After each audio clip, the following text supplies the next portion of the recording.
Hello दोस्तों, कैसे हो आप सभी। तो दोस्तों इस वीडियो में आज हम नंबर सिस्टम पे बात करने वाले हैं। देखिए नंबर सिस्टम एक इतना इंपॉर्टेंट टॉपिक है जो हर जगह आकर पूछ ही लिया जाता है। तो आज हम नंबर सिस्टम पे ही बात करने वाले हैं। तो देखिए नंबर सिस्टम में हम सबसे पहले बात करते हैं प्राकृतिक संख्या, यानी कि अगर इंग्लिश में बोले तो इसे बोलते हैं हम नेचुरल नंबर। ठीक है, नेचुरल नंबर। अब बात करते हैं नेचुरल नंबर आखिर होता क्या है। देखो यहाँ पर नेचुरल नंबर को हम एन से रिप्रेजेंट करते हैं 1 2 3 डॉट डॉट डॉट इन्फिनिटी, यानी कि वह संख्या जो 1 से स्टार्ट होती है और इन्फिनिटी तक जाती है प्राकृतिक संख्या कहलाती है। या हम सिंपल सी लैंग्वेज में बोल सकते हैं कि प्राकृतिक संख्या वे संख्या होती हैं जिन्हें हम काउंटिंग में यूज़ करते हैं, आखिर यानी कि गिनने के लिए यूज़ करते हैं। अगर मान लीजिए मैं आपके सामने कोई बॉयज़ की लाइन खड़ी कर देता हूँ, ठीक है, मान लीजिए बॉयज़ की लाइन है, तो आप कैसे गिनोगे 1 2 3 4 5 ऐसे ही गिनोगे, है ना तो ऐसे गिनोगे 0 1 2। तो इसी तरह से मतलब हम बोल सकते हैं कि वे संख्याएं जो काउंटिंग के लिए यूज होती हैं उन्हें हम प्राकृतिक संख्या बोलते हैं। ठीक है, अब देखो नंबर 2 पे बात करते हैं पूर्ण संख्या। अब देखो पूर्ण संख्या क्या होती है। अगर हम नेचुरल नंबर यानी कि ये वाला नेचुरल नंबर का सेट है, अगर हम नेचुरल नंबर के सेट में जीरो और ऐड कर दें, है ना, जीरो और ऐड कर देते हैं तो ये तुम्हारी बन जाती है पूर्ण संख्याएं। और पूर्ण संख्याओं को इंग्लिश में बोलते हैं हम होल नंबर, है ना, होल नंबर। तो इसीलिए हम इसे डब्ल्यू से रिप्रेजेंट कर रहे हैं। ठीक है, अब देखो बात करते हैं पूर्णांक। देखो पूर्णांक को हम इंटीजर बोलते हैं इंग्लिश में। ठीक है, पूर्णांकों को हम इंग्लिश में बोलते हैं इंटीजर। अब देखो इंटीजर का जो सेट है वो माइनस इन्फिनिटी से लेके प्लस के इन्फिनिटी तक जाता है, यानी कि इसको बोल सकते हैं प्लस का इन्फिनिटी। अब देखो बीच में देखो यानी कि जितनी भी माइनस के नंबर हैं उनको भी ऐड कर दो आप, ठीक है, और जीरो को ऐड कर दो, और 1 2 3 यानी कि ये वाले जो नंबर हैं इनको ऐड कर दो प्लस वालों को, तो ये बन जाता है तुम्हारा इंटीजर। ठीक है, ये आपका हो गया इंटीजर। अब बात करते हैं, देखो ये तो ऋणात्मक वाले नंबर हो गए, यानी कि ये ऋणात्मक वाली संख्या हो गई, और ये है तो आपकी धनात्मक संख्या है। ठीक है, अब बीच में आ जाता है जीरो। तो देखो नोट लिखा हुआ है कि शून्य ना तो धनात्मक होता और ना ही ऋणात्मक, यानी कि शून्य एक ऐसा नंबर है जो ना तो धनात्मक है और ना ही ऋणात्मक है। ठीक है, अब बात करते हैं ऋण पूर्णांक, यानी कि देखो ऋण पूर्णांक जो है, ऋण पूर्णांक को हम आई नेगेटिव से रिप्रेजेंट करते हैं। देखो आई नेगेटिव। ठीक है, अब देखो ये वाले जो नंबर हैं इंटीजर में, जो जितने भी नेगेटिव नंबर हैं, है ना, उनके सेट को हम ऋण पूर्णांक बोलते हैं। ठीक है, अगर हम बात कर लेते हैं ये वाला सेट किसका है, इनको बोलते हैं हम धन पूर्णांक, यानी कि प्राकृतिक संख्याओं को हम धन पूर्णांक भी बोलते हैं, क्योंकि ये क्या है 1 से लेकर इन्फिनिटी तक गया है। देखो 1 2 3 ये वाला सेट आपका नेचुरल भी है और ये पॉजिटिव भी है, पॉजिटिव इंटीजर भी है, इसीलिए हम क्या बोल रहे हैं इनको प्राकृतिक संख्या या धन पूर्णांक। ठीक है, इसीलिए अब बात करते हैं सम संख्या। ठीक है, सम संख्या क्या है। देखो ऐसी संख्याएं जो दो से पूर्णतः विभाजित हो जाती हैं सम संख्या कहलाती हैं, यानी कि ऐसी संख्याएं होती हैं सम संख्या जो दो से पूर्णतः विभाजित हो जाती है। या सिंपल लैंग्वेज में हम बोलें, जिन नंबर के पीछे 0 आता है, 2 आता है, 4 आता है, 6 आता है, 8 आता है, वो तुम्हारी सम संख्या कहलाती हैं। ठीक है, यानी कि जिन नंबर के पीछे 0 आ जाए, 2 आ जाए, 4 आ जाए, 6 आ जाए और 8 आ जाए, वो तुम्हारी सम संख्या कहलाती हैं। अब देखो जैसे मैंने कुछ एग्जाम्पल लिए हैं 2 4 3 6 8 6 5 9 4 2 3 0, जैसे इसके पीछे देखो 0 है, इसके पीछे देखो 4 है, इसके पीछे 8 है, ये सब नंबर देखो इसमें है या नहीं, है ना, तो ये क्या कहलाती है सम संख्या कहलाती है। अब बात करता हूँ विषम संख्याएं। तो ऐसी संख्याएं जो दो से पूर्णतः विभाजित नहीं होती हैं विषम संख्या कहलाती हैं, यानी कि दो से पूर्णतः विभाजित का मतलब है कि शेषफल 0 आ जाए। अब इसमें क्या है, पूर्णतः विभाजित नहीं होती। हाँ, तो इसमें क्या है, दो से पूर्णतः विभाजित नहीं होती हैं, यानी कि अगर हम विषम संख्या में 2 से भाग देते हैं तो कोई ना कोई आपका शेषफल जरूर बच जाएगा। ठीक है, तो वो तुम्हारी विषम संख्या कहलाती है। या हम सिंपल सी भाषा में बोल सकते हैं, जिन नंबर के पीछे 0 2 4 6 और 8 नहीं आए वो कौन सी कहलाती है, विषम संख्या कहलाती है, यानी कि ये वाले नंबर इसमें नहीं आने चाहिए। ठीक है, अगर ये वाले नंबर आ जाते हैं तो वो सम संख्या कहलाती हैं, अगर ये वाले नंबर नहीं आते, ठीक है, तो वो क्या कहलाती है, विषम संख्या कहलाती है। जैसे अगर मैं बात करूँ इनके पीछे, देखो मैंने कुछ एग्जांपल लिए हैं, जैसे इसके पीछे क्या 1 है, इसके पीछे क्या 3 है, इसके पीछे क्या 5 है ना, तो ये सब क्या है तुम्हारी विषम संख्या कहलाती है, क्योंकि 5 3 1 इस वाले सेट में नहीं है ना। अब बात करते हैं भाज्य संख्या। भाज्य संख्या जो संख्या स्वयं तथा एक के अतिरिक्त अन्य किसी संख्या से भी विभाजित हो जाती हैं, क्या कहलाती हैं, भाज्य संख्याएं कहते हैं। ठीक है, यानी कि भाज्य संख्या जो स्वयं से भी उनमें भाग चला जाए और एक के अतिरिक्त कोई ऐसा भी नंबर होगा जिनमें उस नंबर से भी भाग चला जाए वो तुम्हारी भाज्य संख्या कहलाती है। जैसे 4 है, ठीक है, 4 में देखो 4 से भी भाग चला गया यानी कि सम से भी चला गया, उसके बाद 1 से भी चला गया, और उसके बाद देखो एक अतिरिक्त नंबर कोई 2 है तो 2 से भी इसमें भाग चला गया, तो इसलिए ये क्या है तुम्हारी भाज्य संख्या है।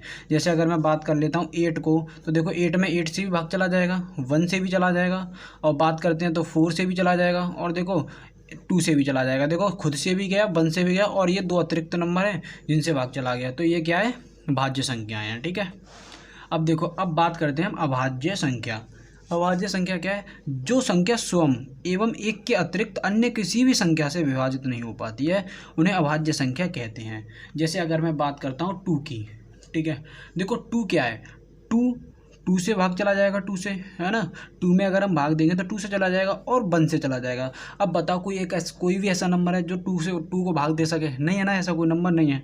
अगर मैं बात कर लेता 5 की, तो देखो 5 से चला जाएगा इसमें भाग, यानी कि सम से चला जाएगा, और उसके बाद 1 से चला जाएगा, लेकिन अब कोई ऐसा ही नंबर नहीं है जो 5 से जो भाग दे सके। अगर मैं बात करता 7 को, तो देखो 7 में 7 से भाग चला जाएगा और 1 से भाग चला जाएगा। अब ऐसा भी कोई नंबर नहीं है जो इसमें भाग दे सके, है ना, जो भाग नहीं दे पा रही है, इसीलिए हम इनको क्या बोलेंगे, अभाज्य संख्या है। अब बात करते हैं सह अभाज्य संख्या, यानी कि संख्याओं का वह युग्म जिनमें एक के अतिरिक्त कोई उभयनिष्ठ गुणनखंड ना हो।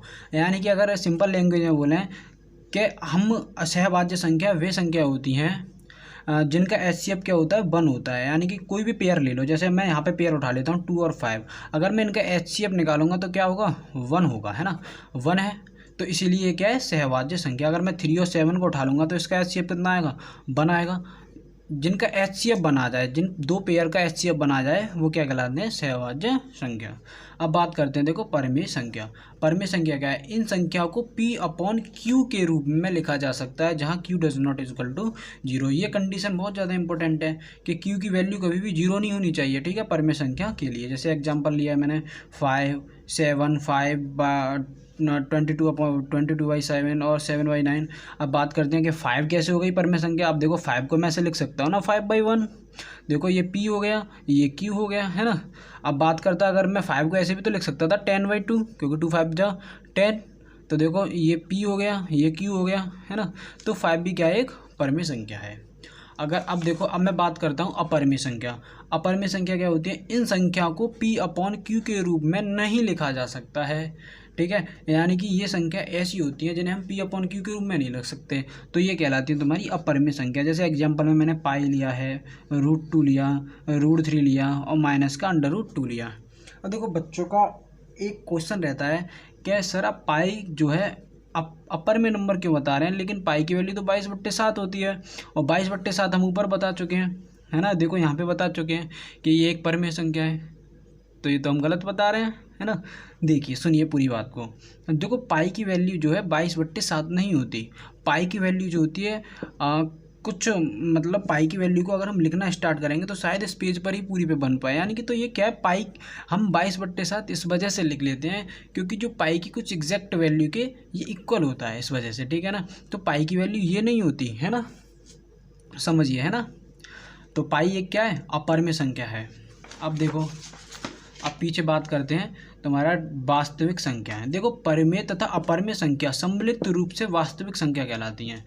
देखो परिमेय संख्याओं और अपरिमेय संख्याओं दोनों को अगर आप मिला देते हैं ना, तो वो क्या कहलाती है, आपकी वास्तविक संख्या कहलाती है। अब बात करते हैं कि परिमेय संख्या, देखो ये भी परिमेय संख्या है, ये भी परिमेय संख्या है, ये भी परिमेय है। बात करते हैं ये परिमेय कैसे हैं। अगर मैं मान लो इनमें से कोई भी एक नंबर उठा लेता हूँ 3, तो 3 को मैं मुझे 3 को P/Q में लिखना है, यानी कि 9/3 नहीं लिख सकता मैं, 3 3 या 9, तो ये P हो गया, ये Q हो गया। तो बस मेरी बात को समझिए, जो प्राकृतिक संख्या है ये भी तुम्हारी परिमेय संख्या है, पूर्ण संख्या भी तुम्हारी परिमेय संख्या है, पूर्णांक भी तुम्हारी परिमेय संख्या है, ऋण पूर्णांक, सम संख्या, विषम संख्या, भाज्य संख्या, है ना, अभाज्य संख्या, और तुम्हारी ये सब क्या है, तुम्हारे परिमेय संख्या हैं, ठीक है।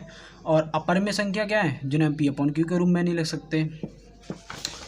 तो अगर हम इन दोनों नंबर को मतलब क्या करते हैं, मिक्स कर दें, ठीक है, तो ये तुम्हारी बन जाती है वास्तविक संख्या। जैसे अब मान लो √2 क्या है, एक √2 एक अपरिमेय संख्या है। अगर बात करूँ -1 तो -1 एक परिमेय संख्या है। अगर बात करूँ 1 की तो 1 एक परिमेय संख्या है, ये भी एक परिमेय संख्या है, ये क्या है तुम्हारी अपरिमेय संख्या। तो ये तुम्हारी क्या है, टोटल अगर इनको हम मिक्स कर देते हैं तो हमारी बन जाती है वास्तविक संख्या। ठीक है, अब बात करते हैं काल्पनिक संख्या। देखो काल्पनिक संख्या सिंपल सी लैंग्वेज में समझो तो काल्पनिक संख्या अगर अंडर रूट के अंदर तुम्हारा माइनस आ जाता है, ठीक है, जैसे अंडर रूट के अंदर तुम्हारा माइनस आ जाए तो ये तुम्हारा क्या हो जाता है, ये काल्पनिक नंबर बन गया। ठीक है, ये तुम्हारा काल्पनिक संख्या है। तो बस नंबर सिस्टम में इतना ही है। कुछ इंपॉर्टेंट नंबर थे वो मैंने आपके लिए समझा दिए हैं। तो कैसी लगी वीडियो को लाइक करना यार और चैनल को सब्सक्राइब करना। धन्यवाद।